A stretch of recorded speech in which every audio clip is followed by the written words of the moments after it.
Well, my name's Merle Bennett. The herbarium was set up actually at the instigation of the uh, Perth, WA Herbarium.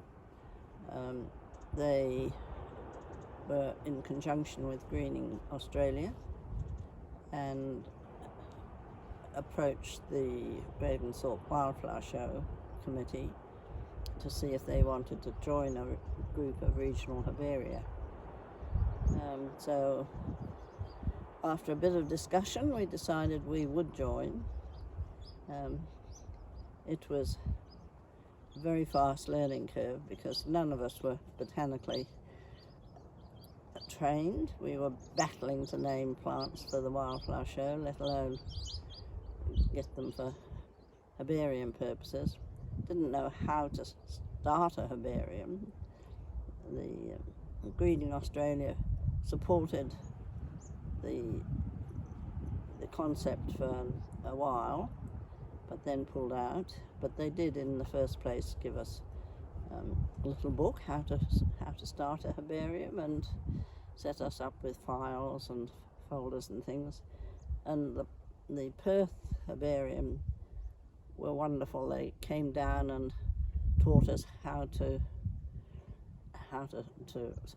do it, how to also identify a number of families and so on, and of course agreed to identify them properly if we sent, as we had to for herbarium, send up duplicates to them and press and preserve them for us as well.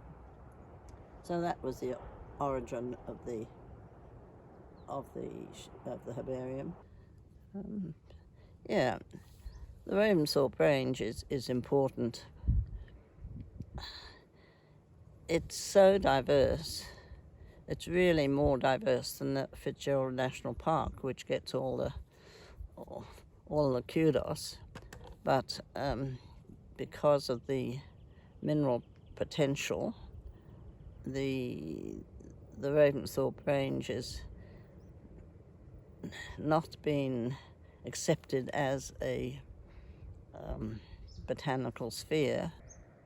Do you have a message to a prospective mining company? If a mining company was looking, they found these minerals up on the range, or can see the potential profit in this, do you have a message to a mining company like that? Something for them, what should you ask them to consider? Is the value of what you will dig out of the country more than the value of the country as it is? You have to look not just at the financial, but at the ecological and environmental values. Yes, underground mines are much less destructive. They're bad enough, but they're much less destructive than open cuts. Yes, it's such a shame.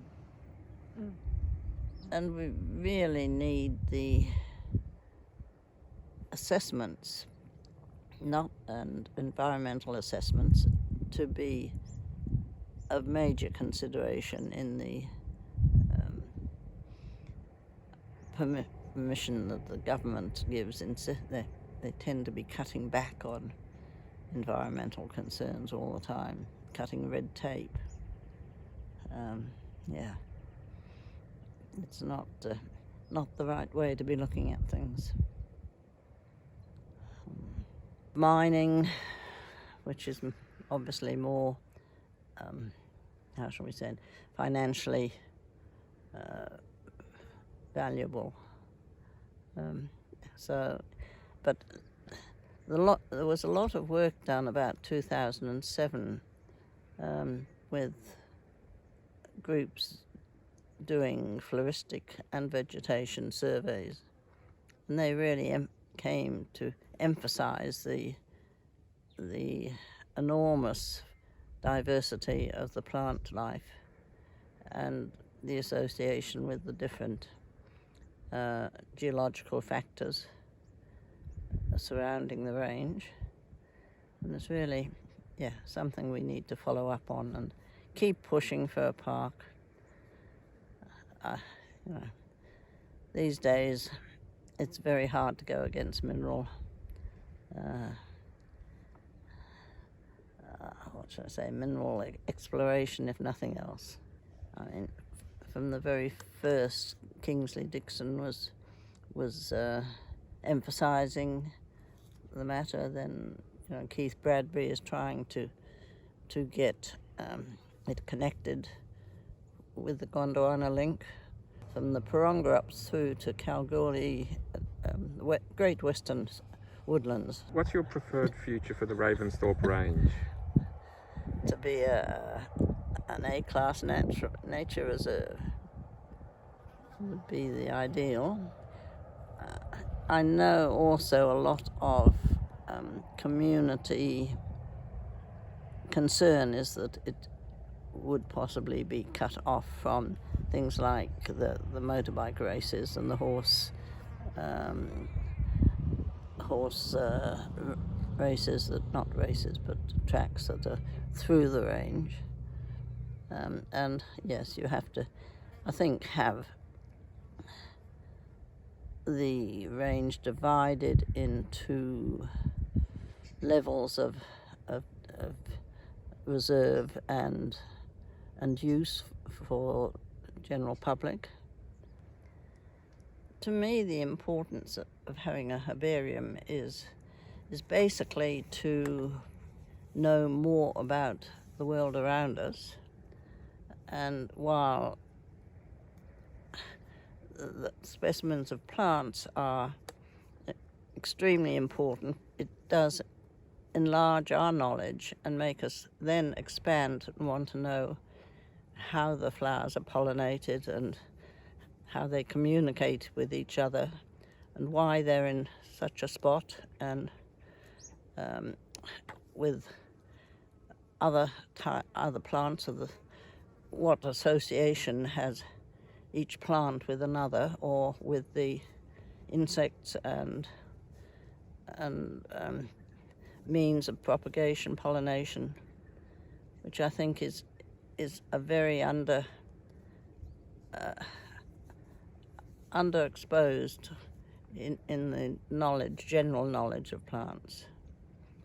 I mean, some plants it's totally wind pollinated, others are totally insect, some done by both, or some by birds, and they grow in a certain way because of their pollinators. And some are so specialized that if either the plant or the insects die out, then the other one will have to die, and it's a real concern that we don't acknowledge the interdependence of plants. That's basically why I think we need it. It helps an awful lot to have a herbarium to identify plants for the wildflower show, but it isn't really the main importance of it, I don't think. I know the Ravensthorpe range is very old, but areas like the Fitzgerald National Park, where we're now sitting on a sea shelf, which was sort of water was up to this level, and so a number of islands which were isolated from each other and therefore had to develop their own unique species and methods of surviving. And again, with the isolation, you also got them having to adapt to different factors within the countryside, the geological factors, so that's the real reason for the biodiversity, because there's so many different factors causing the lost for words again. The evolution of the various plants have developed to combat the problems. Like some of the plants have become carnivorous, and even develop feeding habits underground. So some of the now I've forgotten again, but some of the plants have sacs which develop mosquito larvae to feed on, and that sort of thing. So it's quite unique as well as interesting as well for anyone who's interested enough to follow through with things like that. Particularly in the east, and we're from the east, you don't realise until you come to a place like this and start to spend some time here that the incredible age of the geology and this 250 or so million years of uninterrupted plant evolution has resulted in something that's completely unique on the planet. And you only find each in these, what Professor Steve Hopper refers to as the old climatically buffeted infertile landscapes, such as the Ravensthorpe Range. It's just a unique island, and you don't find it anywhere else on the planet. It's not like there's another Ravensthorpe Range, as Kingsley Dixon has said. There's one, it's unique, and that's it. And if you remove the topsoil, remove the plants to get to the minerals, it's not like a re-veg site someplace else where you can just put it back. You can't, can you? No, it's very difficult to do so.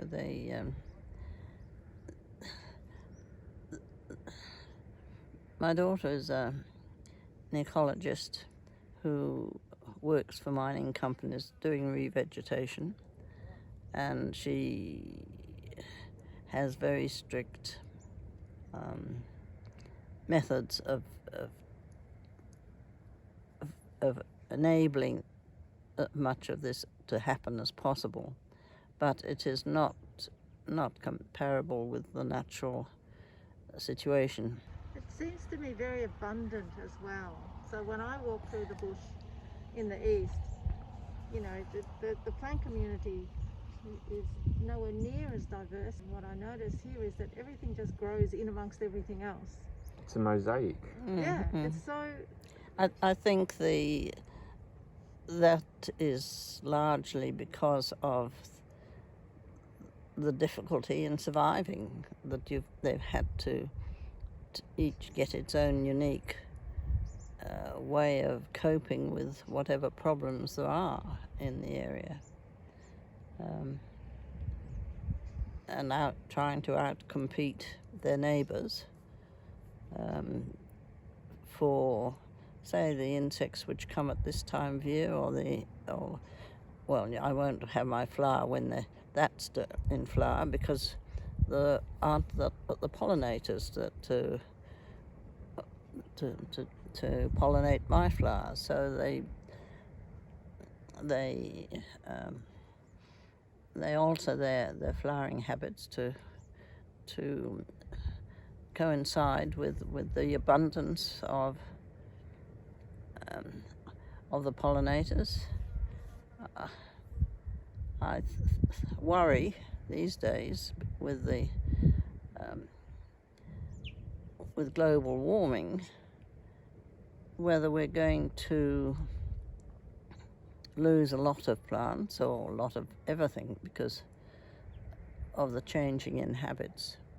I mean, birds migrate in certain times, and yet when they arrive at their destination, they may just as likely find that the normal food source is not available, and so they will diminish.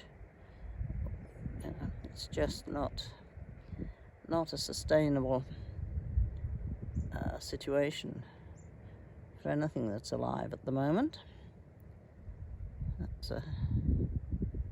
That's it. Yeah, we all have very similar concerns. Yeah. Especially the birds that have this, seemingly built-in instinct, and how quickly they can change that. Well, that's right. Yeah. I mean, one hears of the fish expanding their territories down much further south than they used to. Yes, and the whole difference in attributes, that things that they have to accommodate to. So, Yeah, we can only hope that things can adapt yes. quickly enough. Yeah. Yes. The landscape is just incredible. I mean, I look into here and it all looks like it's landscaped to me It does. because everything grows in amongst everything Yeah. else. And I always see the plants as coexisting, Yes. Yeah. happily coexisting. They look like they share the same little piece of soil. Well, they do coexist, but they also compete. Yes, yes. Yes. That's, Well, it is an extraordinary place, and I, for one, would think it would be a terrible tragedy to see more mine sites opening up on the Ravensthorpe range, where it's yes. truly unique. Yeah. Yes.